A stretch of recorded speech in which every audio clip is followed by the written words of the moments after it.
Programme में आपको खुशामदीद कहते हैं। मैं असदुल्ला खान हूँ। जब से हुकूमत ने यह दावा किया है कि उसने मुआशी तरक्की का जो हदफ है वो 3.94% तक ये शरह जो है वो पहुँच गई है, और हुकूमत ने बताया कि जो IMF का अंदाज़ा था वो 2% का था, स्टेट बैंक का अंदाज़ा 3% का था, लेकिन हमने 3.94 को टच किया है।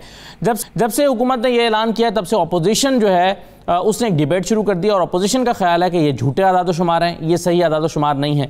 जबकि हुकूमत सिर्फ यही दावा नहीं कर रही, हुकूमत ये दावा भी कर रही है कि डॉलर के मुस्तहकम होने से जो फीकस आमदन है उसमें 13.4% इजाफा हुआ है। हुकूमत ये दावा भी कर रही है कि जो ज़र मुबादला के ज़खायर हैं वो 22 अरब 91 करोड़ 3 लाख डॉलर की सतह पर पहुँच गए हैं। और हुकूमत ये दावा भी कर रही है कि जो बैरूनी कर्जे हैं उसमें 80 करोड़ 60 लाख डॉलर की कमी हुई है, और पाकिस्तान ने तीसरी तिमाही में 3 अरब 57 करोड़ डॉलर अदा किए हैं। और इसके अलावा जो वज़ीर ख़जाना हैं शौकत तरीन साहब, वो ये दावा कर रहे हैं कि ये जो मुआशी तरक्की की शरह है ये अगले साल तक 6% तक चली जाएगी। अब ये जो दावे हैं हुकूमत के किस बुनियाद पर हैं, क्योंकि दूसरी तरफ हम ये देखते हैं कि जो आवाम में के अंदर एक बेचैनी पाई जाती है महंगाई के हवाले से, कि महंगाई बहुत ज़्यादा है। इन दोनों चीज़ों का आपस में ताल्लुक़ क्या है और अपोजिशन क्यों डाउट कर रही है चीज़ों को, इस पर आज हम गुफ्तगू करेंगे। मेरे साथ सियासी शख्सियात भी मौजूद हैं और माहिरीन मुआशियात भी। डॉक्टर फ़ारूक सलीम साहब हमारे साथ मौजूद हैं, माहिर मुआशियात साहब, खुशामदीद कहते हैं आपको। मुज़म्मिल असलम साहब हमारे साथ मौजूद हैं, आप भी माहिर मुआशियात हैं। मुज़म्मिल असलम साहब बहुत शुक्रिया, खुशामदीद। उवैस कादिर शाह साहब हमें ज्वाइन कर रहे हैं, सूबाई वज़ीर हैं और पाकिस्तान पीपल्स पार्टी के साथ आपका ताल्लुक़ है। और फैज़ुल्लाह कमोका साहब हमारे साथ मौजूद हैं, चेयरमैन कायमा कमेटी बर ख़जाना और रेवेन्यू। कमोका साहब आपको भी खुशामदीद। मैं सबसे पहले आपको शौकत तरीन साहब का ये बयान सुनवाना चाहता हूँ जिसमें वो ये दावा कर रहे हैं कि ये जो आदाद-ओ-शुमार हैं 3.94% ग्रोथ के, ये बिल्कुल सही हैं, इसको डाउट करने की कोई वजह नहीं है। और अगले 2 साल में क्या होने वाला है सुन लीजिए। ये 3.94 जिसको लोगों ने कंट्रोवर्शियल बना दिया है वो होना नहीं चाहिए, बिकॉज ये एक बड़े शफाफ तरीके से प्लानिंग डिवीजन ने किया है, फाइनेंस का इसके साथ कोई ताल्लुक नहीं है। अगर हम अब आगे चलें इसको ग्रोथ की तरफ तो शायद अगला साल जो है, जो मैं कह रहा था कि 5% हमें ग्रोथ दिखानी चाहिए, वो हो सकती है, और उसके अगले साल 6% प्लस हो सकती है। आप सुन रहे थे आज शौकत तरीन साहब ने जो प्रेस कॉन्फ्रेंस की, उसका मैंने कुछ हिस्सा आपको सुनवाया है। उवैस कादिर शाह साहब ये बताइए कि डाउट करने की वजह क्या है आपके पास क्या कोई और स्टडीज़ हैं जिसके नतीजे में आप इस नतीजे पर पहुंचे हैं कि 3.94 नहीं है और ये झूठे आदाद-ओ-शुमार हैं, या सिर्फ अंदाजे हैं? बिस्मिल्लाहिर्रहमानिर्रहीम। असदुल्ला खान साहब देखें, अभी शौकत तरीन साहब आ गए हैं, अब इनकी जय हो रही है, इनकी तारीफ़ें हो रही हैं। पिछले जितने भी इनके फाइनेंस मिनिस्टर थे जिनके ये तारीफ़ों के पुल बांधते थे उनको निकाल भी दिया गया, फिर उनके बाद उनके ऊपर बहुत क्रिटिसिज्म भी आया। अब एक फाइनेंस मिनिस्टर है और अचानक आके कुछ दिनों के बाद एक ब्रीफिंग दे देता है। हम इस पे किस तरह यकीन करें? माजी के 3 साल गुजर चुके हैं। कौन सा ऐसा स्टेटमेंट है जो फेडरल गवर्नमेंट ने दिया हो, वो फेडरल ये खजाने के हवाले से हो या किसी और मौजू पे हो, और जिससे यू टर्न ना लिया हो? अगर वाकई इकोनॉमी इतनी बेहतर हुई है जो इनको मिली थी, जब 2018 में पाकिस्तान इन सिलेक्टेड्स को मिला था, उस वक्त जो पाकिस्तान की पोजीशन थी, जो हमारे फेडरल रिजर्व्स थे, जो हमारी इंपोर्ट एक्सपोर्ट का जो उस वक्त बेहतरीन हाल था, वो जो इनको मिला था, अगर उस पर भी इन्होंने बरकरार रखा है और जो कर्जे इन्होंने नहीं बढ़ाए, जो उस वक्त कर्जे थे, कर्जे लेके और कर्जे बढ़ाए गए, तो एक अलग मौजू है। लेकिन इन आदाद-ओ-शुमार पे किस तरह हम यकीन करें? अगर है तो ले आए इनको असेंबली में, सबके सामने पेश करें, बुक्स आप जारी कर दें, फाइनेंस डिवीजन वहां बैठे, वहां उनके फाइनेंस मिनिस्टर, उनको क्वेश्चन किया जाएगा, वो आंसर करें। क्यों अपोजिशन को आप एतमाद में नहीं लेते? क्यों आप खुद ब खुद उठ के और सुबह को एक बयान जारी कर देते हैं, अपने फाइनेंस मिनिस्टर को बिठा देते हैं और प्रेस रिलीजेस जारी कर देते हैं? क्या आप आंसरेबल नहीं है?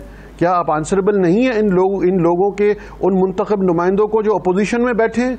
वो भी पाकिस्तानी है। चलें एक और बात कर लेते हैं, एक और जाविये से देखते हैं। आपके साथ आज इस शो में अल्हम्दुलिल्लाह माहिर मुआशियात भी 2 आपने बैठे हुए हैं। बताएं, अगर इतनी हालात अच्छे हो गए तो ये एग्रीकल्चर लैंड है, ये पाकिस्तान ज़रई मुल्क है।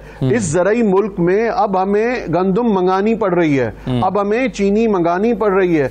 ये 3 साल में मैं आपको 1 दर्जन से ज्यादा स्कैंडल गिनवा सकता हूं, वो भी एक अलग इशू हो गया, लेकिन उनका भी रिलेशन जो है वो सारा इस इकोनॉमी से, ये कहीं मेडिसिन है, कहीं फ्लोर है, कहीं पेट्रोल है, कहीं शुगर है।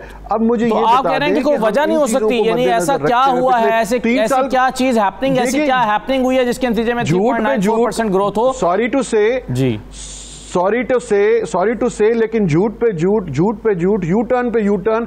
अब आखिर 3 साल के बाद हम इस स्टेटमेंट को क्यों कबूल करें? कोई ऐसा सॉलिड रीजन हो, या कभी इमरान खान साहब ने ये तकलीफ की कि वो असेंबली में आए, नेशनल असेंबली में सबको इकट्ठा करके वहां पे ये खुद स्टेटमेंट दें और खड़े हो जाएं कि वाकई 3 साल में हमने किया है। मुआशियात आपने कहा मौजूद हैं, और फिर फैज़ल का मौका साहब भी हैं जो कि चेयरमैन है कायमा कमेटी बराए खजाना और रेवेन्यू के।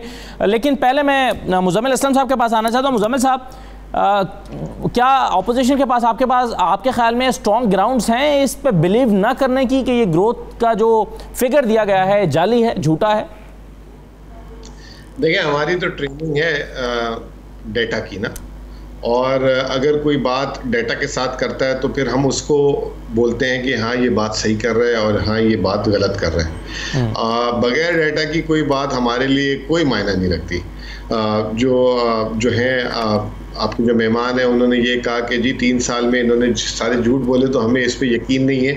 तो बहरहाल वो ये अभी कहने के लिए मतलब राज़ी हैं, वो ये कहते हैं कि जी शायद सच हो लेकिन हमें जो है हुकूमत प्रूफ करे। मैं ये इसको रिवर्स करता हूँ, मैं ये कहता हूँ कि नादिर मौका है अपोजिशन के पास, अपने जो उनके माहिर मईशत हैं या इनके जो एक्सपर्ट्स हैं जो मईशत को समझते हैं, जहाँ जहाँ हुकूमत ने जिस जगह से ग्रोथ दिखाई है उसको प्रूफ कर दें कि ये गलत है। बड़ा आसान है, और हुकूमत को गंदा करें और उनको बताएं कि जी आप झूठे हैं, आपने जो है फिगर फजिंग की है। तो ये तो रह गया मामला इस तरह। अगर आप मेरे से मेरी इंडिपेंडेंट ओपिनियन पूछेंगे तो ये हुकूमत ने तो अभी बोला है कल या परसों, मैं सितंबर अक्टूबर से एक दफा नहीं दर्जनों टीवी प्रोग्राम, एक दर्जन भी नहीं दर्जनों टीवी प्रोग्राम्स और माय प्रोग्राम मेरे ट्वीट्स हैं जिसमें मैं कहता था कि इस साल पाकिस्तान की जीडीपी ग्रोथ 4 से 5% रहेगी। और ये हुकूमत भी जो है, देखें आपने जब साल शुरू किया, वो जो हुर्फ़े आखिर जिसको हम समझते हैं IMF वर्ल्ड बैंक, उन्होंने कहा कि पाकिस्तान की शरह नमू 1% रहेगी। फिर अब वो जो है IMF 1 से 2 पे आ गया। अगर IMF इतना ज़बरदस्त बोलता था तो फिर IMF ने 1 से 2 किया। स्टेट बैंक ने 1.5% से शुरू की थी, वो 3% पे आ गया, और लिखा था उन्होंने साथ कि 3% हम अभी फिलहाल देख रहे हैं और इसमें एक्सपेक्टेशन है कि ये ऊपर और हो सकती है। आपकी हुकूमत का एक और इदारा जिसने बजट दिया था उसने खुद 2.1% बोला था, फाइनेंस मिनिस्ट्री। ठीक है ना? मुजम्मिल साहब, आपको कैसे लग रहा था कि ये 4 से 5% रहेगी? आप किन चीज़ों की बुनियाद पर ये असेस कर रहे थे? देखिए, सिंपल सी कैलकुलेशन थी। एक तो ये सिंपल कैलकुलेशन ये थी कि आपका उससे पिछला साल जो है वो फ्लैट गया था, ज़रा सा मनफी में गया था।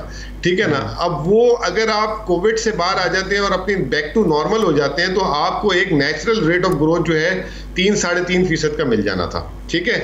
अच्छा, अल्हम्दुलिल्लाह हमारा जुलाई से लेके मार्च तक तो नॉर्मल, हमने जो है अपनी कोविड रिस्ट्रिक्शंस भी रिमूव कर दी थी और दुनिया के मुकाबले में हमने अपनी मईशत को खोल दिया था।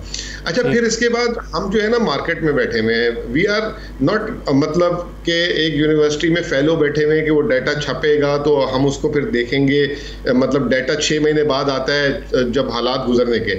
हम मार्केट में बैठे हुए हैं, डाटा आने से पहले हम डाटा को एस्टिमेट कर रहे होते हैं कि कल इस कंपनी की अर्निंग ग्रोथ क्या आएगी, इस सेक्टर की सेल्स ग्रोथ क्या आएगी। ठीक है ना? अभी जो फसल लग रही है फर्टिलाइजर की सेल से कि भाई कितना एरिया पे जो है गंदम लग सकती है, क्या होता है क्या नहीं होता, वो जो नंबर्स हैं वो नंबर्स सारे डायरेक्शन दिखा रहे थे ऑन द हायर साइड। अच्छा, आप उसको आप प्रूफ भी कर लें, अगर आप प्रूफ करना चाहते हैं देख लें आपकी स्टॉक मार्केट की, मैं इंडेक्स की परफॉर्मेंस की बात नहीं कर रहा, प्रॉफिट की बात कर रहा हूँ। थर्ड क्वार्टर में 93%, ये तो 4% आप ग्रोथ की बात कर रहे हैं ना, कंपनीज की प्रॉफिट में 93% ग्रोथ आई है, highest ever in the history. फिर आप LSM, लार्ज स्केल मैन्युफैक्चरिंग, ये हुकूमत का मैन्युफैक्चर नंबर नहीं है, ये तमाम इंडस्ट्रीज के प्रॉफिट उसके बाद एक्यूमुलेट होता है, उसमें अभी तक जो है 9% ग्रोथ आ चुकी हुई है। फिर आप आ जाए एग्रीकल्चर में, एक बहुत बड़ा कंपोनेंट होता है गंदम का। गंदम पाकिस्तान की तारीख में हाईएस्ट जो है 27 मिलियन टन एक दफा हुई है, वरना हम 25-26 मिलियन टन पे घूमते रहते हैं। इस साल 29 मिलियन क्रॉस कर जाएगी। और जो रिपोर्ट्स आई हैं, अच्छा अब ये आपके साथ पॉलिटिशियंस हैं तो शायद इनका फार्मिंग बैकग्राउंड हो, तो इनसे आप पूछेंगे इनके इलाके में क्या हालात हैं गंदम के, तो वो आपको अंदाजा हो जाएगा। इसके अलावा शुगर केन की 22% क्रॉप बड़ी आई है, 13% जो है आपकी राइस की बड़ी आई है, कॉटन ने आपको डिसअपॉइंट किया। ठीक है जी, ये भी हो गया अब आपका। अच्छा, फिर एक ये कि अगर मुल्क में पिछले साल से बिजली ज्यादा इस्तेमाल हुई है तो इसका मतलब है वो बिजली घरों में अपने एसी में तो नहीं चलाए ना। दिन तो हमारे पास 365 बिल्कुल सही है। तो ये वो फैक्टर्स हैं जिसकी बुनियाद पर आप समझते हैं कि ये जो इंडिकेटर्स हैं वो दुरुस्त हैं। 3.94 भी फिगर ठीक है। चलें, अब दो राय आ गई हमारे पास में। डॉक्टर फारूक सलीम साहब, अभी भी उन्होंने कम बताया। ठीक है, अभी भी कम बताया जी। डॉक्टर फारूक सलीम साहब, इस बहस का क्या हाल निकलेगा सर? देखिए, पहली दफा जब मैंने 3.94% की जीडीपी ग्रोथ का नंबर सुना तो बड़ी ही खुशी होती है कि देखिए हमने कमाल कर दिया। कोई भी एक्सपेक्ट नहीं कर रहा था, जैसे जिक्र किया गया IMF की, स्टेट बैंक की अपनी, तो सोचते हैं कि कमाल हो गया। उसके बाद फिर हैरानगी होती है और फिर आप अपना दिमाग लड़ाना शुरू करते हैं कि भाई हम क्या सोच रहे थे, ये ज़मीनी हकीकत क्या सामने आ गई। फिर आप इस नतीजे पे पहुंचते हैं कि पहली बात तो ये है कि 3.94 जो है ये फिगर नहीं है, ये पेशीन गोई है। ये हुकूमत ने खुद से अपने ही कारकर्दगी की पेशीन गोई हमारे सामने रखी। देखिए, अब ये माली साल जो है ये ख़त्म नहीं हुआ, ये जून की 30 तारीख को ख़त्म होगा। तो ये जहन में रखिए कि ये 3.94 की जो फिगर आ रही है ये एक पेशीन गोई की है, ये हुकूमत ने खुद से की है और इस हुकूमत ने अपनी ही कारकर्दगी के बारे में ये की है।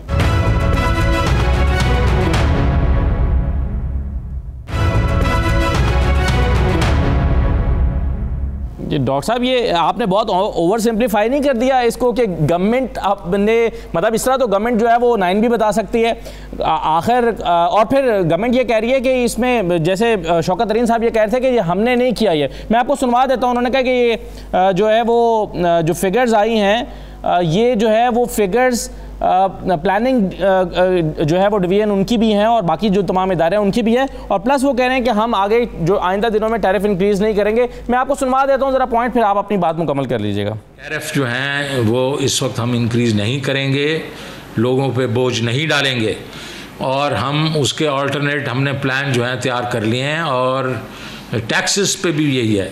टैक्सेस उन्होंने हमें कहा था कि अगले साल जो है आप 5.96 ट्रिलियन जो है वो टैक्सेस लेके आ जाएं। हम उसके करीब करीब लेके चले जाएंगे विदाउट टैक्सिंग दी ऑलरेडी टैक्स्ड। जी डॉक्टर फारूक सलीम साहब, देखिए, वो ये कह रहे हैं कि ये प्लानिंग डिवीजन का एक पेशीन गोई है। प्लानिंग डिवीजन जो है वो हुकूमत का हिस्सा है। वो सिर्फ ये कह रहे हैं कि प्लानिंग डिवीजन ने ये पेशीन गोई की है। अब हकीकत ये है कि प्लानिंग डिवीजन का मतलब यही है कि हुकूमत पाकिस्तान ने अपनी ही कारकर्दगी के ऊपर खुद से एक पेशीन गोई की है और वो ये फिगर है 3.94। तो सर डॉक्टर साहब, यही तो मेरा सवाल था कि अगर हमने सिर्फ इस बुनियाद पे डाउट करना है क्योंकि ये हुकूमत का दिया गया फिगर है, तो फिर तो हमें सागदार की और बाकी लोगों की ये डाउट तो फिर हमेशा मौजूद रहेगा इस लॉजिक पर। मेरे भाई, बात सुन लीजिए ना जी। आपने मुझे बुलाया है, सवाल अगर जवाब से लंबा होगा तो फिर आपको तो पता नहीं चलेगा, जी, सुनने वाला उसकी समझ में भी नहीं आएगा। अब प्लानिंग डिवीजन ने ये फिगर दे दी कि हमारी पेशीन गोई है कि इस हुकूमत की कारकर्दगी जो है इस साल के आखिर तक 3.94% की जीडीपी ग्रोथ होगी। जब ये मामला प्लानिंग डिवीजन ने सामने उठाया तो फौरन ही स्टेट बैंक ऑफ पाकिस्तान ने इसको एक ऑब्जेक्शन उठाया इसके आगे कि हमें लग रहा है कि आपकी फिगर जो है वो बहुत बढ़ाई चढ़ाई गई है, वो एक्सैजरेटेड है।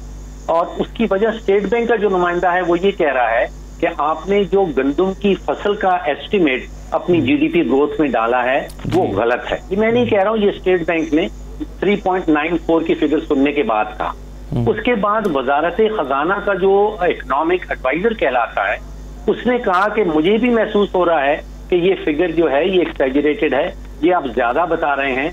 और उन्होंने ये वजह बताई कि आपने इस फिगर के अंदर जो सरमायाकारी की शरह डाली है वो इकोनॉमिक एडवाइजर के मुताबिक या उसकी फीलिंग के मुताबिक वो ज्यादा डाल दी है। तो ये दो इदारे ऐसे हैं जिन्होंने ये कहा ये फिगर सुनने के बाद कि शायद आपने ये ज्यादा डाल दी। अभी बिजली का जिक्र किया गया, जहां तक मैं समझा हूं कि इन्हीं फिगर्स के अंदर हुकूमत खुद से कह रही है कि 22% जो बिजली की खपत है वो कम हुई। तो जैसे ही मैंने ये सुना तो फिर ये देखिए, अगर इंडस्ट्री चल रही है मुल्क की और मुल्क में सर्विसेज सेक्टर बढ़ रहा है तो फिर जाहिर बात है कि आपकी बिजली की खपत बढ़ जाएगी। अब ये दोनों चीजें इकट्ठी नहीं हो सकती कि आपकी बिजली की खपत भी कम हो जाए। एक मिनट अगर मुझे मौका दिया आपने। जी मैं आता हूँ आपके पास। और साथ ही साथ जो है वो आपकी जीडीपी ग्रोथ भी बढ़ जाए। ठीक। अब 3 बड़े सेक्टर्स हैं जीडीपी ग्रोथ जो हम बात करते हैं। सबसे बड़ा सेक्टर जो है वो हमारा सर्विसेज का सेक्टर कहलाता है। जी हाँ। उसके बाद फिर इंडस्ट्रीज का सेक्टर आता है और उसके बाद फिर हमारा एग्रीकल्चर सेक्टर आता है। जी। अब सर्विसेज का सेक्टर जो है वो गिरा है, उसमें श्रिंकेज हुई है क्योंकि इसमें रिटेल है, इसमें आउटलेट है, इसमें होलसेल है। ये एक्टिविटीज मुल्क में नहीं हो रही, ना सिर्फ पाकिस्तान में, दुनिया भर में नहीं हो रही। तो ये तो तकरीबन श्रिंक कर रहा है।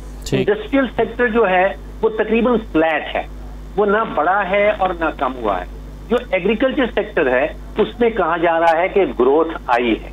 तो सिर्फ एग्रीकल्चर सेक्टर जो 20 या 22% पूरी जीडीपी का कंट्रीब्यूशन करता है, अगर उसमें कुछ ग्रोथ आई है तो उसके नतीजे में ये 3.94% ग्रोथ जो है थोड़ी सी एक्सैजरेटेड लगती है। सही है, चलिए बिल्कुल सही है सर। अब ये मैं फैजुल्लाह साहब के पास आने से पहले अगर इजाजत है तो मुजम्मिल साहब एक कोई पॉइंट ऐड करना चाह रहे हैं। जी मुजम्मिल साहब। बस मैं 30 सेकंड में बात खत्म करूंगा। डॉक्टर साहब ने कहा कि स्टेट बैंक ने अंदर मीटिंग में जो है हक्का बक्का हो गए और गंदम की बात की, और फिर उसके बाद जो है एक ने किसी और इदारे ने कह दिया कि इन्वेस्टमेंट तो उस मुल्क में हो ही नहीं है। तो पहली बात ये कि जो दोनों इदारों ने कल क्लैरिफिकेशन निकाली है और उन्होंने कहा है ये जो भी मीडिया ने, ये सेक्शन ने ये रिपोर्ट निकाली है बेसलेस है, इस पर कोई हकीकत नहीं है। अब ये फारूक साहब की सोर्स मैं जानना चाहूँगा कि इनको किसने बताया, या स्टेट बैंक ने कहीं लिख के निकाला या क्या? मेरे पास तो जो क्लैरिफिकेशन है वो ये है। ठीक है जी। अच्छा, दूसरी बात जो सबसे अहम है वो ये है कि ये जो 9% जो LSM का डाटा 9-10 महीने का है, ये क्या है? ये भी फेक है, फज है, इसमें क्या हकीकत है? ये थोड़ा सा मैं इसमें सवाल पूछना चाहूँगा क्योंकि मैं अपनी भी इस्लाह करना चाह रहा हूँ कि डॉक्टर साहब ने कहा कि ये इसकी वजाहत तो डॉक्टर फरोज सलीम करेंगे, लेकिन पहले फैजुल्लाह साहब, अब सर मुझे ये बताइए कि आपने डॉक्टर साहब की बात सुनी, वो कह रहे हैं कि सर्विसेज सेक्टर तो कोविड की वजह से बिल्कुल ही बैठा हुआ है, इंडस्ट्री में जो है वो फ्लैट है, ना कम हुआ ना बढ़ा, और एग्रीकल्चर में अगर कुछ ग्रोथ आई है तो क्या सिर्फ एग्रीकल्चर ग्रोथ के नतीजे में ये 3.94 हो गया? तो ये बात मानी नहीं जा सकती। जी कमोका साहब। देखिए बिस्मिल्लाहिर्रहमानिर्रहीम, डॉक्टर साहब मेरे लिए निहायत काबिल एहतराम हैं। अगर तो इनको आज जो है वो कोई पोजीशन दे दी जाए तो बिल्कुल सारी चीज़ें ठीक हो जाएंगी, और मुझे बड़ा अफसोस हो रहा है इनकी बातें सुन के। और हमेशा से मैं इनको सुन के तो ये समझता था कि ये फैक्ट्स एंड फिगर को सामने, अब ये जितनी भी इन्होंने बातें की हैं, इन्होंने सारी बातें जो हैं वो फ़र्ज़ करके या जो है ना वो एक्सपेक्टेशंस की बुनियाद के ऊपर की हैं।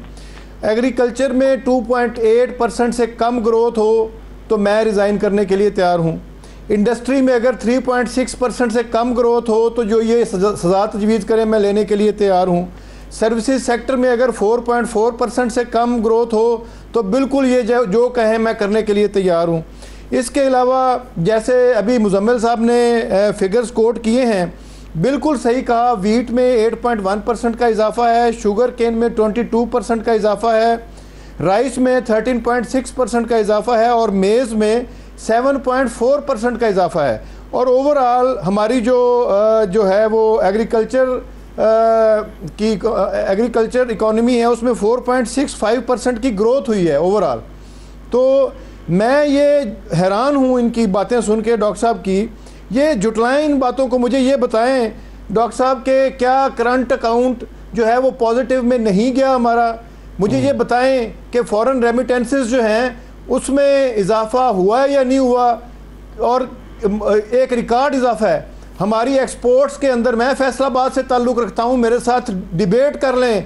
इस वक्त अल्हम्दुलिल्लाह फैसलाबाद की पूरी इंडस्ट्री जिसके ऊपर आपकी टेक्सटाइल बेस्ड है, इस वक्त 17 बिलियन को टच कर रही हैं आपकी टेक्सटाइल की, सिर्फ ओनली टेक्सटाइल की एक्सपोर्ट्स। और फिर अगर ओवरऑल एक्सपोर्ट्स की बात करें तो मैं आपको दावे के साथ कह रहा हूँ इंशाअल्लाह ताला, ये अभी जो कह रहे हैं कि जी अभी तो 2 महीने रहते हैं, तो कितना 10 महीने का तो प्रोग्रेस आपके सामने है ना। तो अब आगे जाके जो आपकी टोटल एक्सपोर्ट्स हैं वो 27 बिलियन को टच करेंगी इंशाल्लाह, highest in the Pakistan history. तो फिर अभी ये क्या कहना चाह रहे हैं, किस तरीके से कहते हैं कि ये 4% ग्रोथ का जो फिगर है ये कोई फज्ड फिगर है या ये कोई फर्जी फिगर है, तो खुदा के वास्ते थोड़ा सा जो लोगों को जो सच है वो बताएं। और अगर अल्लाह ताला ने करम किया है, कोविड के बावजूद पूरी दुनिया में इकॉनमीज जो हैं वो इस वक्त ऊंधी हुई पड़ी हैं, और अगर पाकिस्तान में अल्लाह ताला का फजलो करम है और हुकूमत ने कुछ सही डिसीजन लिए हैं, और अल्लाह का शुक्र है कि हमारे जो इकॉनमी के मामलात हैं वो ठीक तरीके से गए हैं, हमने कोविड को भी कंट्रोल किया है और साथ ही साथ हमारी इकोनॉमी ने भी ग्रो किया है। और ये हम फिगर्स की बुनियाद पे बात कर रहे हैं। अगर डॉक्टर साहब के पास कोई फिगर्स हैं तो ये बताएं कि डॉक्टर साहब के फिगर्स चेक करते हैं, ये बताएं कि पाकिस्तान के जो है जी बिल्कुल सही है, बिल्कुल सही है सर। डॉक्टर साहब के फिगर्स चेक कर लेते हैं, अगर आप इजाजत दें मैं एक छोटा सा ब्रेक लेना चाहता हूं। हुआ या नहीं हुआ, फिर मैं डॉक्टर फारूक सलीम से जो करंट अकाउंट जो है वो हमारा बिल्कुल सही है, ये पॉजिटिव हुआ कि नहीं हुआ, एक छोटा सा ब्रेक ले लेते हैं सर। कमोका साहब ब्रेक ले लेते हैं, ब्रेक के बाद डॉक्टर फारूक सलीम साहब इनका जवाब दे दें, फिर मैं आता हूं कुछ और चीज़ों की तरफ जो आज प्रेस कॉन्फ्रेंस अपोजिशन की तरफ से हुई है। मिफ्ता इस्माइल साहब ने, जुबैर साहब ने प्रेस कॉन्फ्रेंस किया, उनमें उन्होंने किन पॉइंट्स को जो है वो सामने रखा है, इस पर हम बात करते हैं। ब्रेक लेके वापस आते हैं।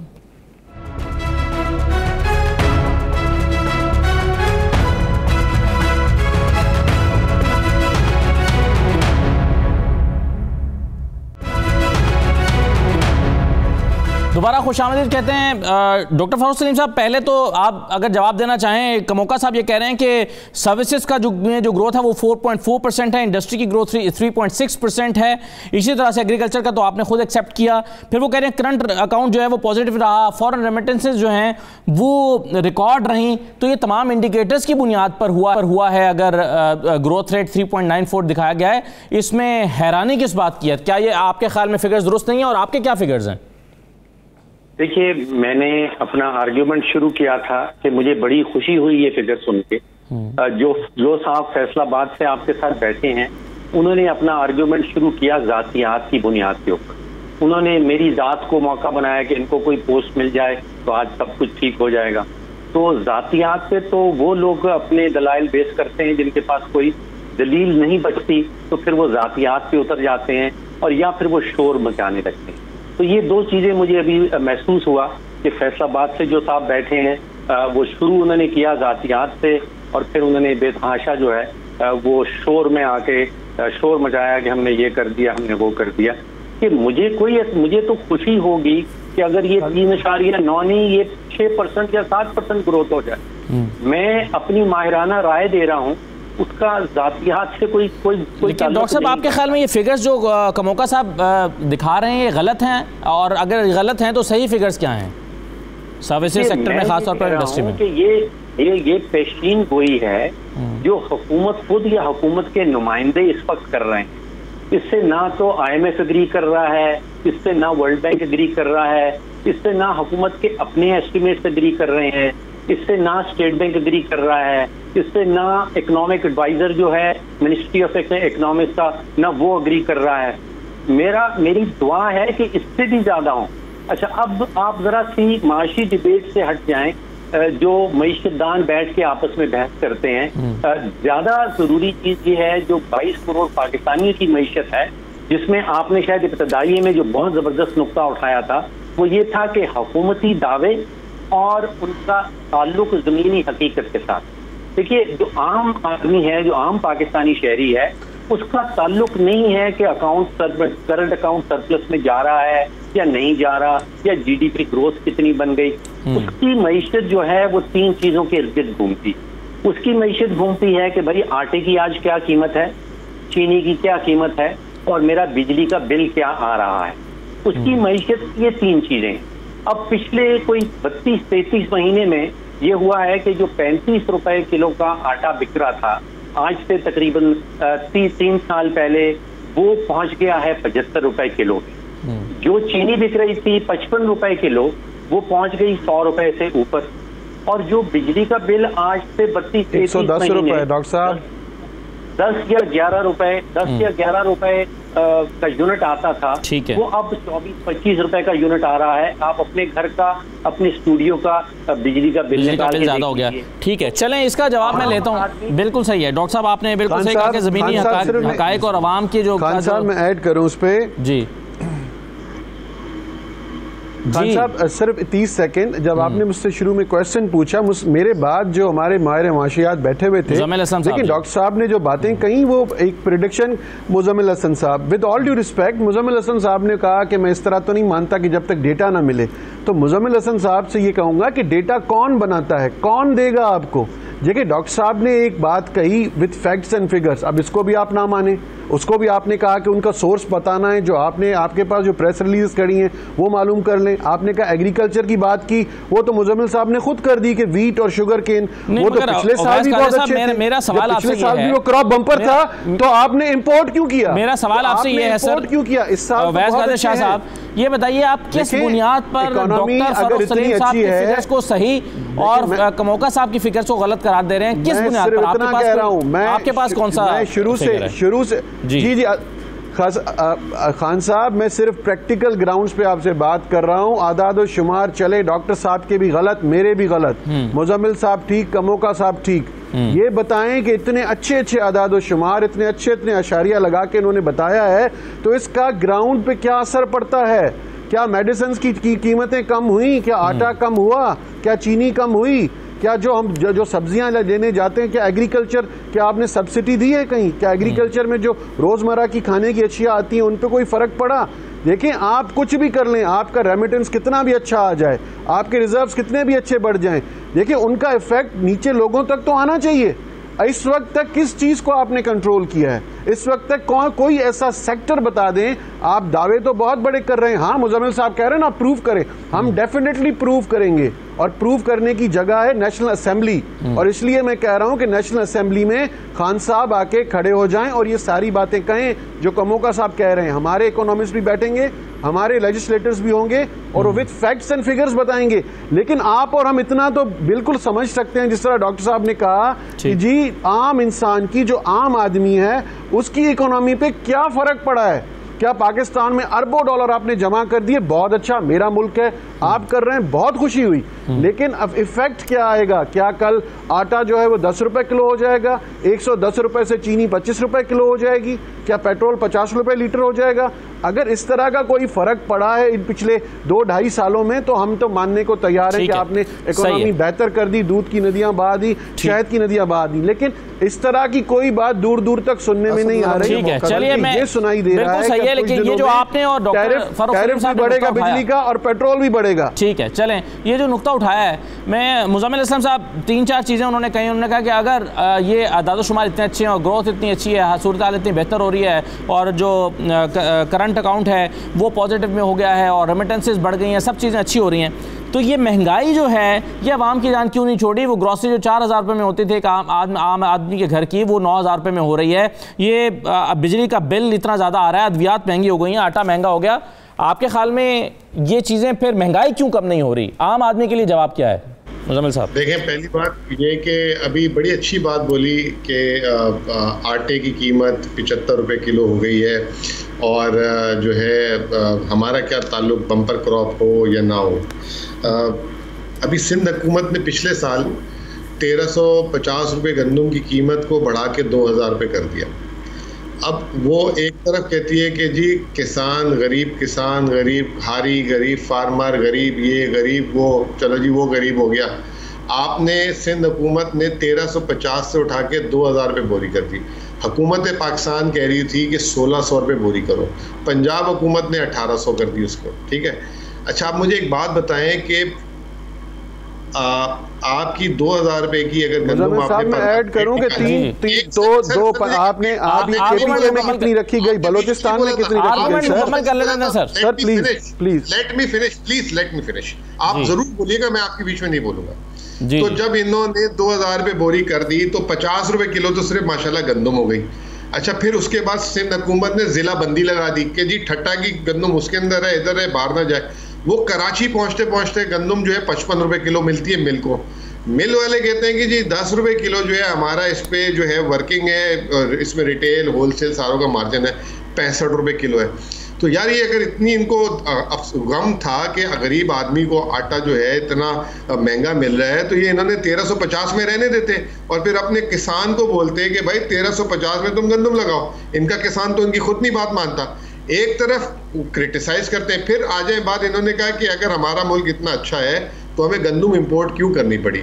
गंदम इसलिए इंपोर्ट करनी पड़ी कि पिछले साल और उससे पिछले साल और उससे पिछले साल 2013 में PMLN आई थी और 2008 में पीपल्स पार्टी आई थी।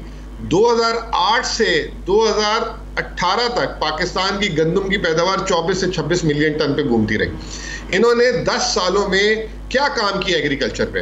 अब आपकी हर साल 2% से पॉपुलेशन बढ़ती है, उसकी पॉपुलेशन बढ़ती है, उसने खाना खाना है। इस साल आपकी गंदम की रिकॉर्ड पैदावार है 29 मिलियन टन, और पाकिस्तान की तारीख में नहीं हुई। और अभी सिर्फ थोड़ा सा जो है इन्होंने प्राइस एडजस्टमेंट किए। मुस्लिम लीग नून ने पिछले 5 साल में जो है गंदम की कीमत को वहीं पे रख के जो है मुल्क की एग्रीकल्चर प्रोडक्टिविटी का बेड़ा गर्क कर दिया।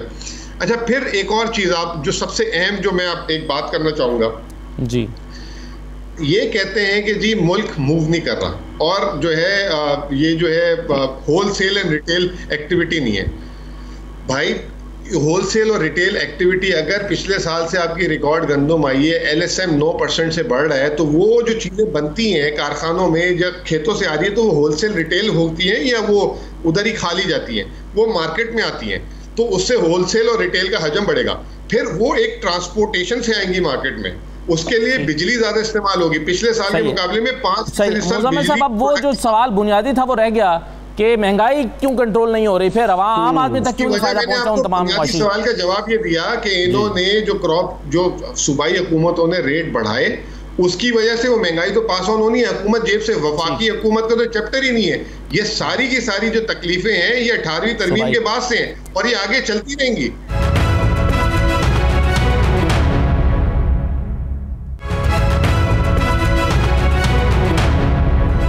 दोबारा खुश आमदीद। फैजुल्लाह कमोगा साहब, मिफ्ता इस्माइल साहब कहते हैं कि बेरोजगार अफराद की तादाद 35 लाख से बढ़कर 85 लाख हो गई है और हुकूमत झूठे फिगर्स दे रही है। उनका ये कहना था कि हम, जुबैर साहब कहते हैं कि हम पहले साल ही 4% पे ले गए थे, आप तीसरे साल 4% के करीब जाकर खुश हो रहे हैं। देखिए असद, सारी दुनिया के अंदर जो कोविड के असरात हैं उससे कोई भी हुकूमत या कोई भी मुल्क जो है वो मुबर्रा नहीं है। डॉक्टर फ़ारूक सलीम साहब से कोई मेरा ज़ाती अनाज नहीं है, मैं ख़ुद इनको सुनता रहा हूँ और जो मैं बात कर रहा हूँ वो किसी बेस की बुनियाद पे, और अगर ये इस तरह बायस्ड बात करेंगे, मैं पर्सनल नहीं हूँ, ये पर्सनल होकर हुकूमत के बारे में ऐसे बात कर रहे हैं। देखिए 11 माह तो गुजर चुके हुए हैं, कोई प्रोजेक्शन तो दी जाती है ना, जब साल शुरू हो रहा था उस वक्त आप कोई प्रोजेक्शन देते हैं कि हम यहाँ तक पहुँचेंगे। 11 माह की कारकर्दगी तो सारी सामने है ना तकरीबन इस वक्त।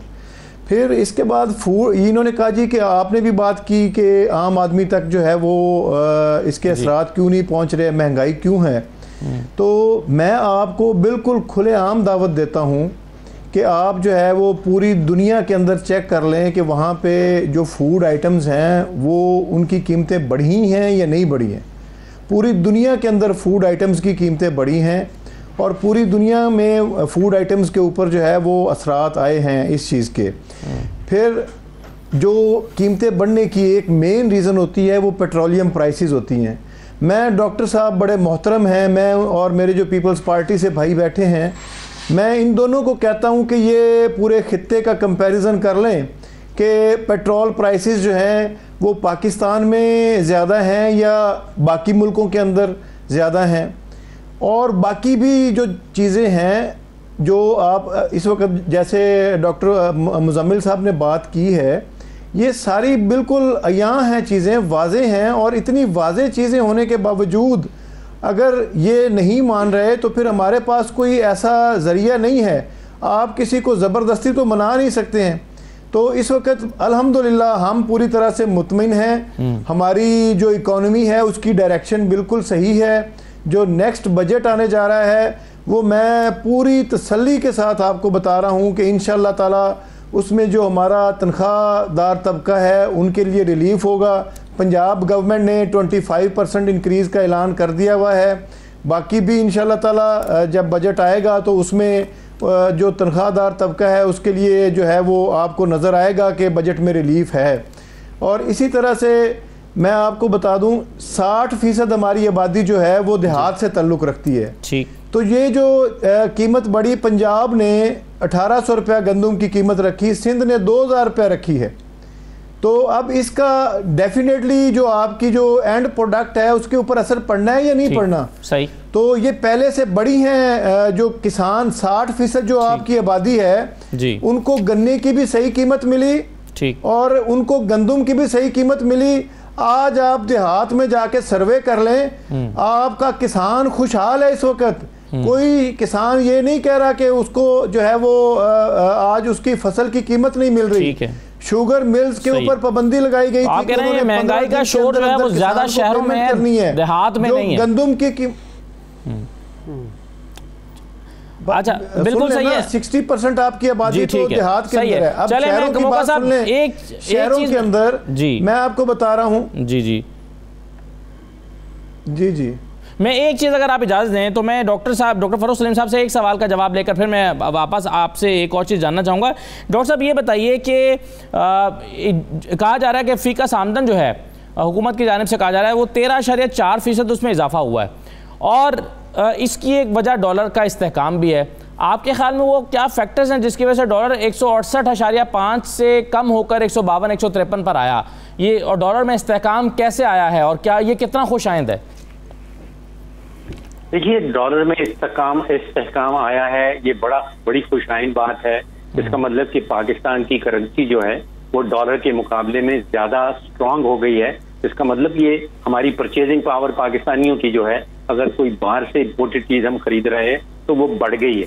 इसका दूसरा रुख जो सिक्के का है कि हमारे एक्सपोर्टर्स जो हैं वो कहेंगे कि हमें बेतहाशा जो है वो नुकसान हो गया है। जब रुपए की वैल्यू गिरती है तो जो एक्सपोर्टर की जो कंपैरेटिव स्ट्रेंथ है वो कम हो जाती है। तो दोनों रुख जो है सिक्के के वो सामने रखने चाहिए। मुझे जहन में ये आ रहा है कि आज हमें ये बताया जा रहा है कि 3.94% की जीडीपी ग्रोथ जो है वो कमाल कर दिया गया है। लेकिन 3 साल हमें पहले ये बताया जा रहा था कि पीएमएलएन वाले हमें बड़ी गंदी मईशत देके गए। अब हकीकत ये है कि 2018 में जो ग्रोथ थी वो 5.8% की थी।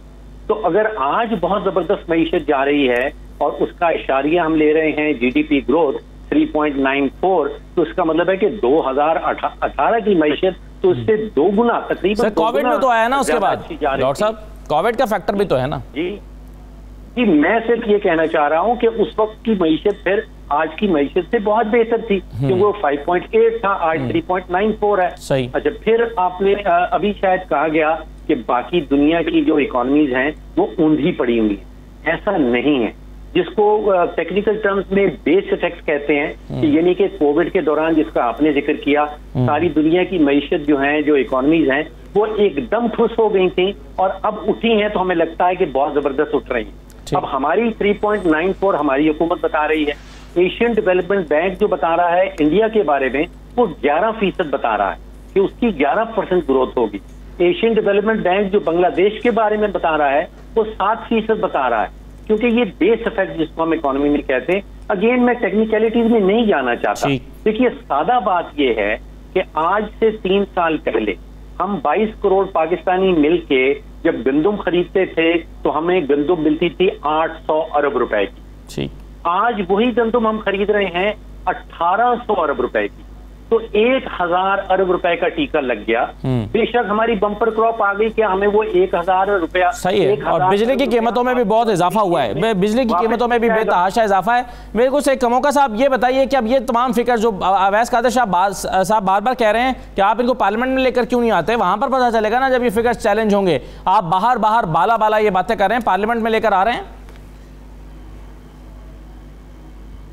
जी बिल्कुल, पार्लियामेंट में ये सारे फिगर्स जो हैं वो पार्लियामेंट में आएंगे और बाकायदा वहाँ पे प्रेजेंट होंगे। और कोई भी ऐसी चीज़, ये तो छुपने वाली चीज़ है ही नहीं, कोई हम उसको छुपा के तो रख नहीं सकते। तो ये सारी चीज़ें इंशाल्लाह ताला पार्लियामेंट में आएंगी और बजट भी पार्लियामेंट में ही जो है वो अप्रूव होना है। तो इंशाल्लाह ताला आप देखेंगे कि ये जो नेक्स्ट बजट है पाकिस्तान तहरीक इंसाफ का, इसमें पाकिस्तान के लोगों के लिए बहुत बड़ा रिलीफ होगा। और इंशाल्लाह ताला अल्लाह ताला के फजलो करम से ये एक जो है ना वो पाकिस्तान में आगे तरक्की की बुनियाद रखने वाला ठीक है सर। ये एक चीज़ मुझे अवैस कादिर शाह साहब ये बताइए, ये 22 अरब 91 करोड़ 3 लाख डॉलर की सतह पर पहुंच गए हैं हमारे ज़र मुबादला के ज़खायर, इसको तो खुशाइन समझते हैं आप कम अज़ कम, या इसे भी नहीं? खान साहब, मैं अभी आपके शो का टाइम भी ख़त्म होने वाला है। मैं उम्मीद करता हूं कि जिस तरह ये कमोका साहब कह रहे हैं कि ये सारी फिगर्स आएंगी, उम्मीद करते हैं कि ये वज़ीर आज़म साहब बजट इजलास खुद बैठेंगे, इसको सुनेंगे और बुलडोज ऑफ नहीं होने देंगे, और दूसरों को, लीडर्स को, सबको, अपोजिशन को ये हक होगा कि वो अपनी राय का इजहार करें, और वज़ीर आज़म साहब पेशेंस से उसको बैठ के सुनेंगे कि ये सही है या गलत, ये तो वहां प्रूव होगा। और हम सब चाहते हैं, हम सब पाकिस्तानी हैं कि कोई भी अगर अच्छा काम कोई भी गवर्नमेंट करेगी आप तो कह रहे हैं कि बिल्कुल सब उसको अप्रिशिएट करेंगे। हम खुशाइन बात समझते हैं, लेकिन किसी चीज को बुलडोज ना किया जाए, किसी की आवाज को असेंबली में बंद ना किया जाए। लेट मी फिनिश, किसी की आवाज को बंद ना किया जाए असेंबली में। बिल्कुल सही है, बिल्कुल सही। जी मुजम्मिल साहब, चीजें पॉजिटिव डायरेक्शन में देख रहे हैं आइंदा दिनों में? देखिए, मैं तो जो है ना 2022 और 23 जो है बहुत ही पाकिस्तान के लिए जो है पॉजिटिव देख रहा हूँ। और पाकिस्तान के इस वक्त जो आज हम खड़े हुए हैं तो मजमूई तौर पे पाकिस्तान की तारीख के हाईएस्ट रिजर्व्स के करीब हम खड़े हुए हैं। इसके अलावा जो है मैंने आपको बता दिया कि हमारी जो क्रॉप्स आई हैं वो भी बेहतर आई हैं, इसमें बहुत इंप्रूवमेंट की ज़रूरत है। आने वाले सालों में मुझे पाकिस्तान की एक्सपोर्ट्स भी अच्छी लग रही है। और जो तो आप पॉजिटिव देखते हैं 22 और 23 में। बहुत शुक्रिया तमाम मेहमानों का। इजाज़त दीजिए, अल्लाह हाफिज़।